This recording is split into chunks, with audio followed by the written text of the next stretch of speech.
the crown that already waits above it. The Cathars believed that with the resurrection, they would have recovered not only their robes, but as already stated, also their throne and their crown.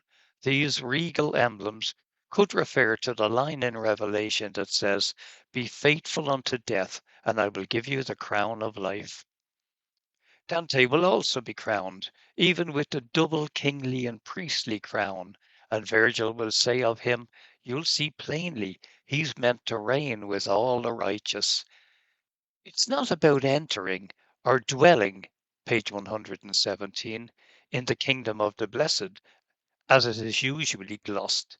To rule is another thing, and is apart with the image of crown and throne, of Cathar symbolism to which the good here also alludes. They are such small lexical clues. In Catharism, this regality is promised to all who would have reached half of the journey of our life. All will recover their throne and their crown. These terms, as previously stated, were typically and exclusively Cathar, and as it happens, are also present in Dante. I'm not referring to the fact that he himself will be crowned, rather to the crown and throne that the blessed have. Of Piccarda Donati, who we find in Paradise, her brother in Purgatory says, "My sister, and I know not whether she was greater in her goodness or her beauty, is in triumph. On high Olympus she rejoices in her crown already." Purgatory 24, 13 to 15. Beatrice too will have a crown. In these cases, the critics say that it's talking about halos, and so it goes. But it is impossible to see a halo in the crown placed on the great seat prepared for the soul of Henry VII.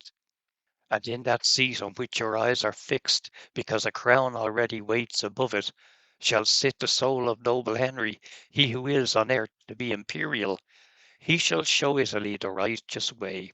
Paradise 30, 133 to 138. It's an ambiguous passage that plays on the fact that Henry VII, in who Dante rested the hope of a restorer intervening to bring order and unity, elevating him, even after the failure of the undertaking, to a symbol of his idea of universal monarchy. He was an emperor.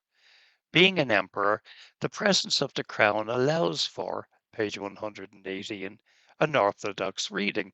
However inappropriate it might seem to provide recognition for a worldly title in the Empyrean.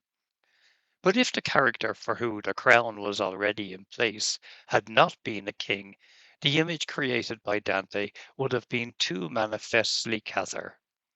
It's true, it's difficult to determine whether Dante pictured it resting on the seat, a little strange, sick, or drawn on the backrest or superimposed on it. It's much easier to say it deals with a belief of the Cathars, but so far no one has said this. And naturally, there is also a throne. In the last cantos, Bernard will invite Dante to look at Beatrice in the rose. On the throne her merits have assigned her. On the throne she had been given due to her merits.